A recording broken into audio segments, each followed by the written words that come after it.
warahmatullahi wabarakatuh. Perkenalkan, nama saya Muhammad Farhan dan juga ini rekan saya. Perkenalkan, nama saya Abdullah Dipe. Nah, di sini kami akan menjelaskan mengenai teori belajar dan praktis. Dan kami sudah menemukan 5 artikel dan di sini kami akan menjelaskan satu persatu mengenai artikel tersebut. Nah, pada kesempatan kali ini saya akan membahas 5 artikel yang dianalisis dalam tugas ini, sama-sama membahas teori belajar dan praktik pendidikan. Namun masing-masing memiliki fokus pendekatan serta kontribusi yang berbeda. Artikel pertama karya Muzammil tahun 2019 menyoroti perbedaan mendasar antara teori belajar barat yang bercorak sekuler, positivistik, materialistik dengan teori belajar Islam yang berlandaskan Al-Quran, Al-Sunnah, dan Khazanah intelektual Muslim. Nah, artikel ini menekankan bahwa teori barat cenderung fokus pada aspek kognitif, afektif, dan psikomotorik, sedangkan Islam juga memasukkan aspek spiritual. Kelebihan artikel ini adalah landasan filosofisnya yang kuat, namun kelemahannya terletak pada kurangnya penjelasan yang mengenai implementasi praktis di lapangan. Nah, relevansinya besar dalam pengembangan kurikulum pendidikan Islam yang berusaha mengintegrasikan nilai religius dengan pendekatan ilmiah. Nah, artikel 2 yang ditulis oleh Pradana dan Walid tahun 2025 yang membahas upaya meningkatkan kemampuan berpikir kreatif siswa melalui bahan ajar berbasis Problem Based Learning atau PBL yang dipadukan dengan etnomatematika dari kawasan Menara Kudus. Nah, artikel ini berangkat dari rendahnya kemampuan berpikir kreatif siswa Indonesia.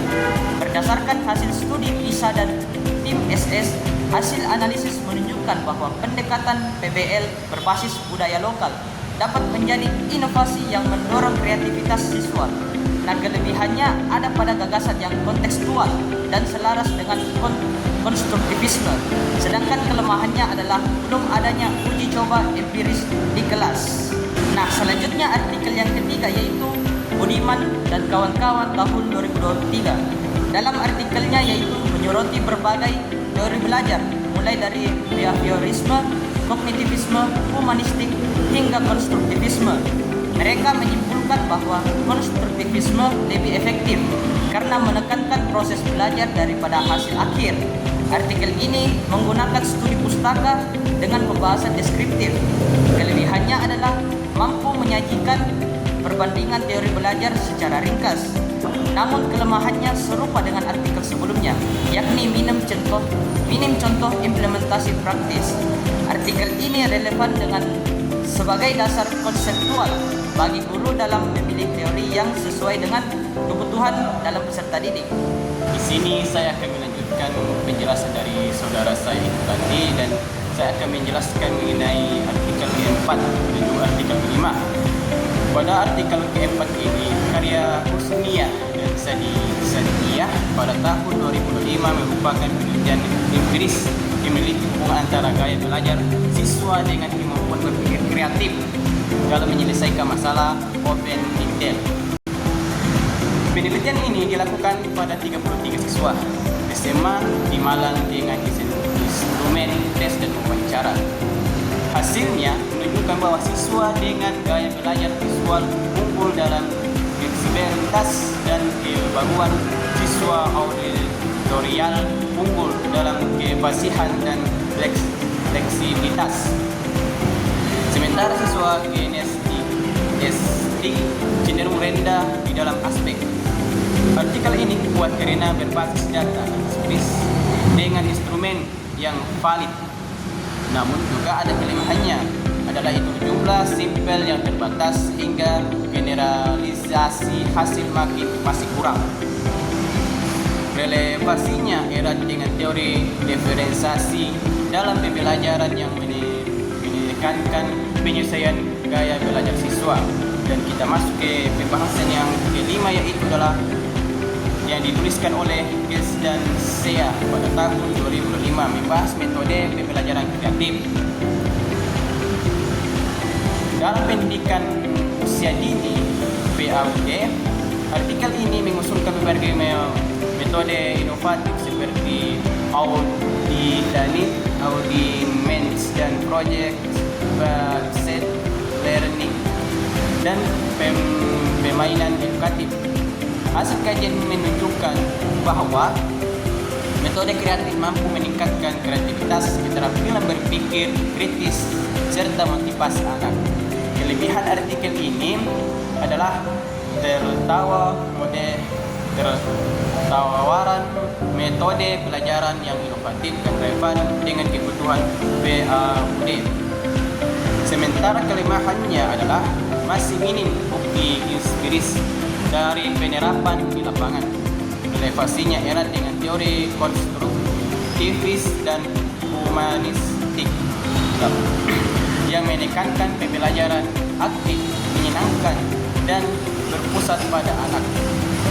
Apabila dibandingkan dengan kelima artikel ini menunjukkan struktur yang meluas dalam pembahasan teori belajar dan praktik pendidikan. Musami pada tahun 2019 menekankan aspek filosofi perbandingan antara Barat dan Islam. Pradana dan Walid pada tahun 2025 itu mengusulkan inovasi bahasa ajaan berbasis budaya lokal. Budiman pada tahun 2003 memberikan gambaran perbandingan teori belajar. Husni dan Said pada tahun 2005 itu menyajikan bukti empiris tentang hubungan gaya belajar dan kreativitas. Sementara itu G dan Sega pada tahun 2005 menekankan metode kreatif pada pendidikan anak usia dini. Bedaan merah yang menghubungkan semua artikel ini adalah pentingnya konstruktivisme dan pendekatan aktif dalam pembelajaran. Meskipun konteksnya berbeda, mulai dari pendidikan Islam, pembelajaran matematika, gaya belajar siswa SMA hingga PAUD, semua artikel menegaskan bahwa teori belajar harus fleksibel dan dapat diadaptasikan sesuai kebutuhan. Temuan penting yang dapat ditarik adalah bahwa teori belajar tidak cukup hanya dijadikan landasan konseptual, tetapi perlu diimplementasikan secara motivatif dan empirisis agar relevan dan tantangan pendidikan modern. Dengan demikian kelima artikel ini saling melengkapi. Dasar filosofi dan menyajikan ide memperkuat teori melalui data empiris, dan ada pula yang menawarkan solusi praktis bagi pengajaran di berbagai jenjang pendidikan. Nah, sekian dari penjelasan dari kelima artikel yang sempat saya bawakan bersama teman saya itu Abdullah. Mungkin itulah penjelasan yang sempat kami bahas pada 5 artikel tersebut, dan sekian dari kami. Saya akhiri billahi wastabil haq wastabil khairat. Wassalamualaikum warahmatullahi wabarakatuh.